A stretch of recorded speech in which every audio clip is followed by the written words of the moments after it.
Right, ladies and gentlemen, welcome back.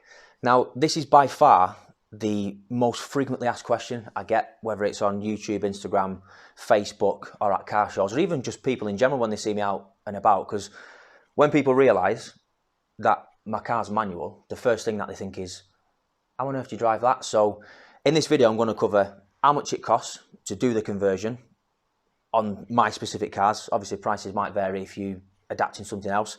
I'm going to cover what you need to do the conversion and where it all fits within the car. And then what we'll do is we'll jump in one of the Cooper S's and then we'll go for a spin and I'll show you the kit in action and just how I was to drive it. So you might want to grab a cup of tea or a cup of coffee or a beer, whatever you want to do, because I'm going to get into quite a lot of detail as regards to the kit. And then, like I say, finally we'll jump in one of the cars, go for a spin, and I'll show you it in action. So I'll see you in a minute.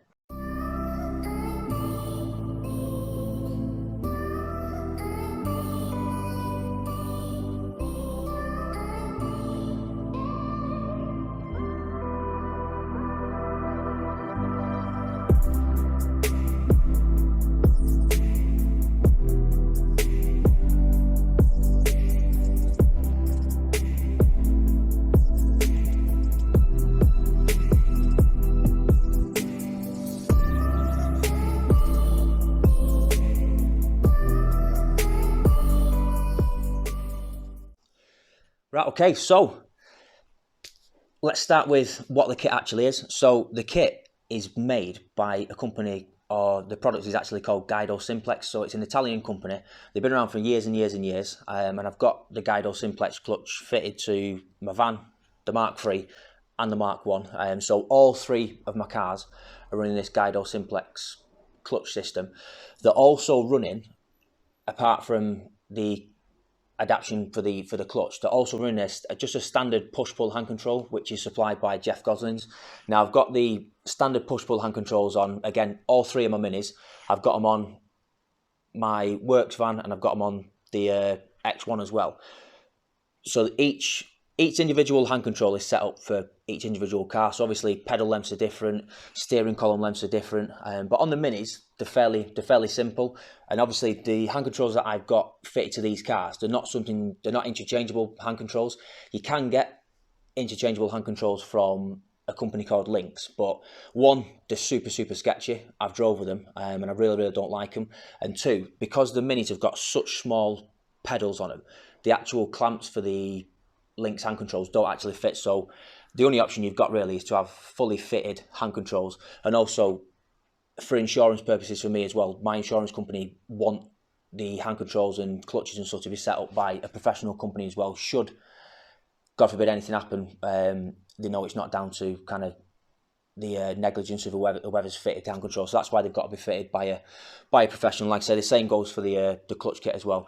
So like I say, the clutch kit's from Italy. It's called Guido Simplex, and a company called Davinci Mobility in Liverpool have done all the conversions for me. And then the hand controls and stuff, Davinci have done for me in Liverpool. But there's a company in Manchester local to me, Jeff Gosling's, who do my other cars, because they're kind of mobile. But Jeff Gosling's don't specialise in doing the electronic clutches. So the way the clutch works, it needs 5 things. It needs an ECU, which is essentially the brains of the operation. It needs 3 different sensors. So it needs an RPM sensor, it needs a speed sensor, and it needs a sensor on the gear stick, which obviously tells the ECU that I want to change gear, whether it's from 1st to 2nd, 3rd to 4th, or 4th to 2nd, whatever it'll be. So those are the sort of 5 things that the ECU really relies on to be able to make this work. So the ECU for the minis, or in the minis, in the saloon ones that I've got, so the 2 Cooper S's, is situated underneath the rear bench seat in the back of them, and then on my van it is situated underneath the passenger seat. The reason I put it underneath the bench seats on these cars was because if it's underneath the passenger seat and I've got someone sat in the back, there's a good chance of someone kicking it with their feet. So I wanted it well out of the way so no one can kick it or damage any wires, and then I end up stranded at the side of the road with a clutch that doesn't work. So yeah, so that's the ECU. And then obviously the motor. So basically the motor is responsible for pulling the clutch pedal obviously backwards and releasing it backwards as you want to change gears. So the motor is actually situated underneath the passenger inner wing. So the way that's bolted to the car is, so you've got the motor underneath the outer wing. And what Davinci have done is you've made a bracket. So if you take the top shock mount off, put their bracket in, put the top shock kind of mount back on, and then the 4 bolts that hold that top shock mount on actually hold the bracketry for the motor to sit in.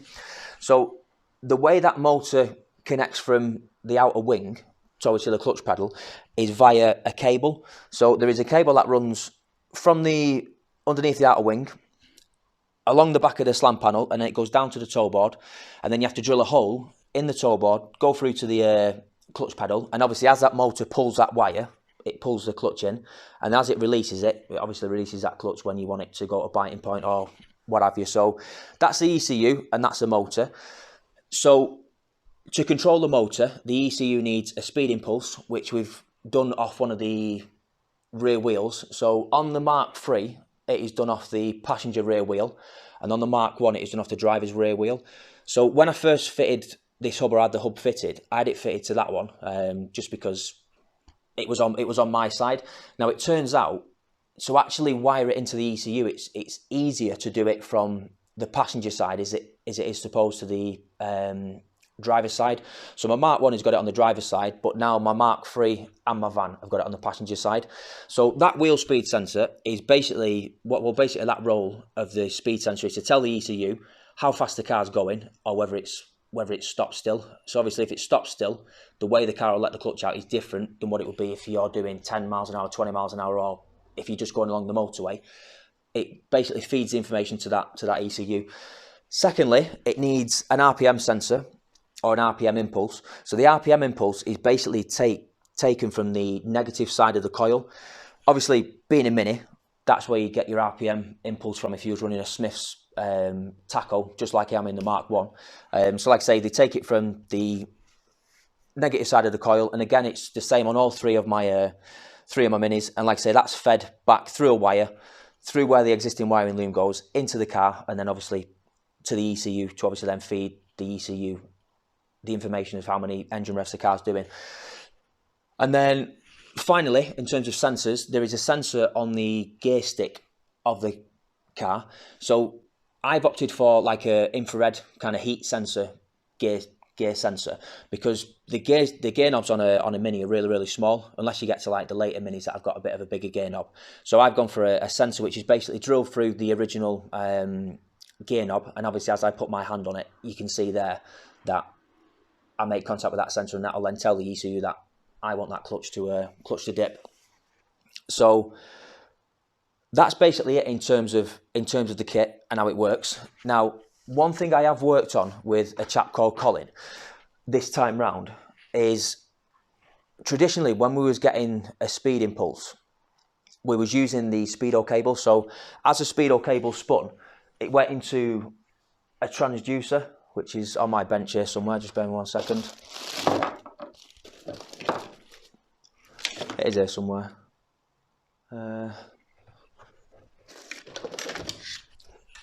Right, here we go. Throwing everything on the floor.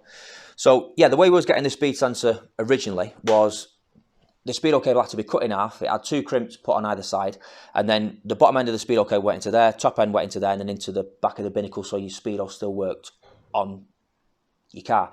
Now, the problem with this is, because it's super old technology, the top end of the speedo cable, because it was such a bend to get it into the back of the speedo, it just constantly kept breaking. And I think I went through like 4 or 5 top end of the speedo cables in like 12 months before I decided to paint the engine on my van, and ended up restoring the whole thing near enough.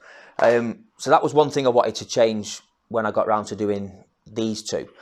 Now, obviously these two have proven successful, so I've had the van swapped over to this system as well, or this style. So before I show you this, I just want to say a massive thank you to a chap called Colin. He didn't want to be named, but honestly, he's helped me out with this like no end. He went well out of his way to help me and get it sorted out. So like I say, if you are watching, Colin, mate, I really do appreciate your time and effort you put into obviously getting this set up for me, because it's eliminated all my problems. So basically, how this speed sensor works this time round is, this is a hub, or one of the off the rear rear hubs. So this is the one off the Mark III that I've got here. Now what I had to do is I had to buy 3 machined hubs, like the CNC machined hubs from Minisport. Now the reason I went for the CNC machined ones is the hubs have to be cleaned up on a lathe.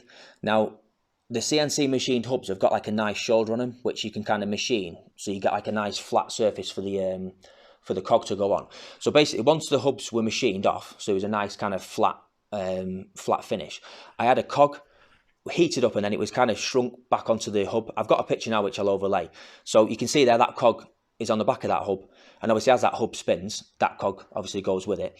Now to get the speed reading off that cog, as the hub spins in the rear drum, there is a sensor which goes through the back of the back plate, and then as that spins, it obviously counts the teeth on there, and obviously the faster it's spinning, the faster the car's going, and obviously the slower it's going, or if it's not getting a impulse, it knows the car's stationary. So that's one of the major things that I've changed this time round. So like I say, there's a little bit of sort of research and development into that. So I did all that myself, and then sent the cars to the adaptation places just to have them kind of wire the ECU into the sensors and stuff. So I went through a couple of sensors just to find out what was compatible with the ECUs on the Minis. But like I say, we got there in the end. So before we jump out for a spin, a conversion like this usually costs around £3,000 just for the clutch side of it. So the clutch side of it is roughly around 3,000 quid. Obviously, I had a bit of expenditure on them, so it cost me £3,000 per car for the clutches, and then it cost me 575 quid for the push-pull hand controls on them. So like I say, it just cost me in and around 7,000 quid to do it. Obviously, I probably spent about 200 or 300 quid on top of that messing around with this hub, but like I say, I've done all the research into that now. I know how it works. So next time around, if I do end up with any cars in the future, it will be a little bit easier. So a lot of you are probably thinking, oh my God, like £3,500 to adapt a car, which, yeah, it's not cheap. But for me, if it wasn't for this adaptation, I wouldn't be driving these cars. So for me, it's a necessity.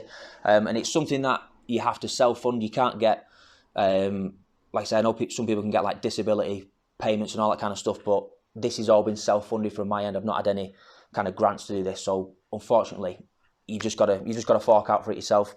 So yeah, that's it in terms of cost. So what I shall do, I shall pull one of the Minis out. I think we'll take the Mark 1 for a spin, because you might be able to see what's going on there with the clutch pedal a little bit better, as it's got a red carpet in it, whereas this one's got a black carpet in. So what I'll do, I'll dive in the Mark 1 and then we'll go for a spin. I'll show you the kit in action, and then hopefully you'll get a better understanding as to how it works. Right, okay, so now that's all the technical waffle out of the way, it's now time for the fun part. Well, for me anyway. So what I'll do, I'll just kind of go through how you turn the ECU on, and then obviously I'll just, as I'm driving, I'll talk you through obviously what everything's doing and how it's all working.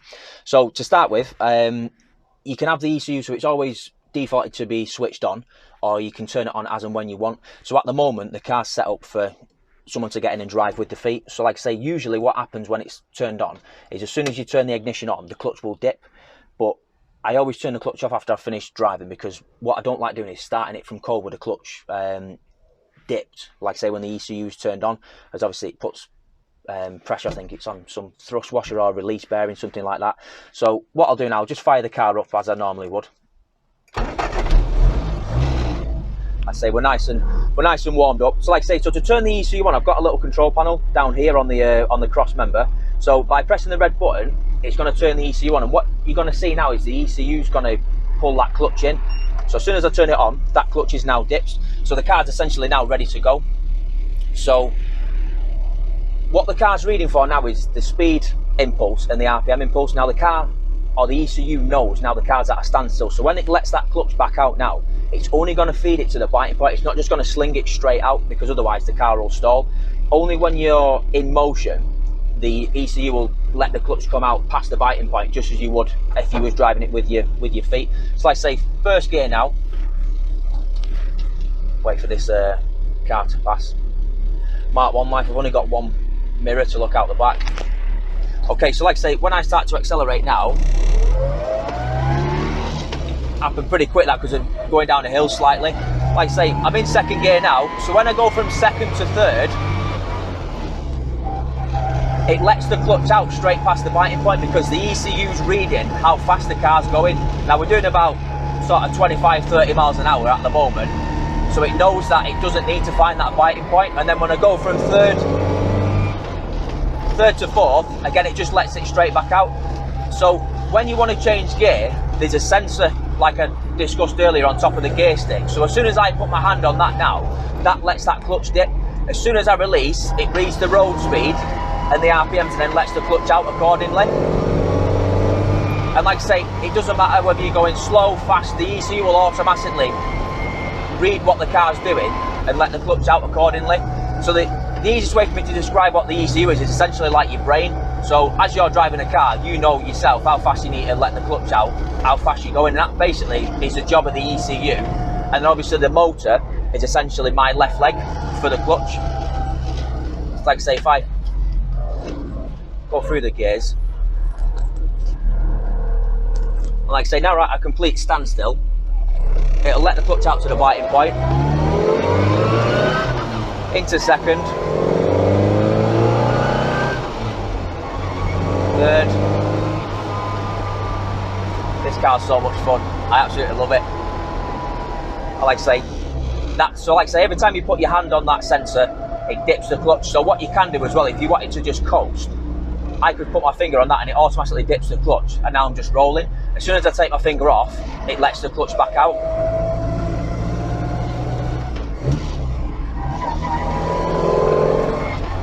So go right here. Now the only thing I've experienced with this car is because it's got no synchromesh on first gear. Give way to the right there, mate. Never mind. Yeah, so because it's got no synchromesh on first, what he has to usually do is double clutch it. So what I can do is, as I'm slowing the car down, I can put it into neutral, and if I rev it, it automatically lets the clutch out. So that's how I'd essentially double clutch the car.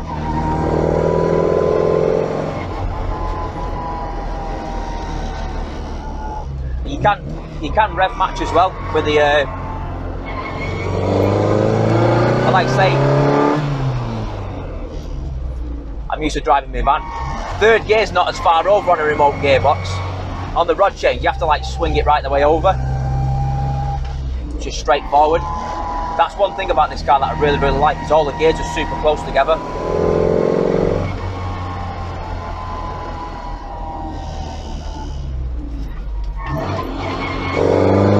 Like I say, it doesn't matter how fast you want to change gear, the ECU automatically accommodates for that. Whoa. Yeah, so that's basically it, in a nutshell, how it all works. So what I'll do, I'll carry on with my little drive, and I'll catch up with you in the garage in a minute. Right, okay, so hopefully that video was of some use to you.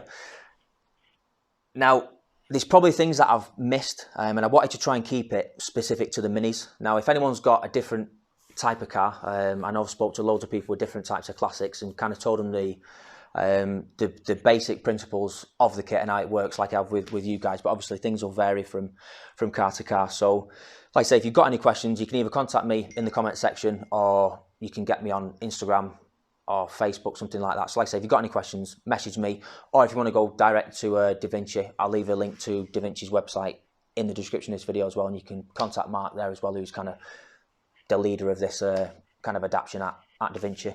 So finally, before I go, I've got a rolling road video coming up on the Mark 1 when I took it down to Salvums and had that rolling roaded, which was pretty interesting, to say the least. But like I say, I'll save that for the video. Obviously, we're in sort of November now, so things are going to be kicking off again in the garage for me in terms of doing jobs on the cars as well. So I've got a couple of jobs I need to do on the Mark III. So I'm going to do the Mark III first, and then what I can do is I can sling that in the little garage at the back, and I can bring my van back in, because I am having a complete nightmare with this van. Now, when I restored it, I'll tell you briefly, I used all new parts from Mini Spares, and I've had nothing but problems with these new parts. So what I think I'm going to do is just take all the new stuff off and just replace it all with either new old stock or something of a better quality. So I've got that to do on the van as well over winter. That's going to be my main focus. And I've got a few little jobs that I need to do on the Mark 1. There's a few accessory bits, such as like the car jack needs restoring.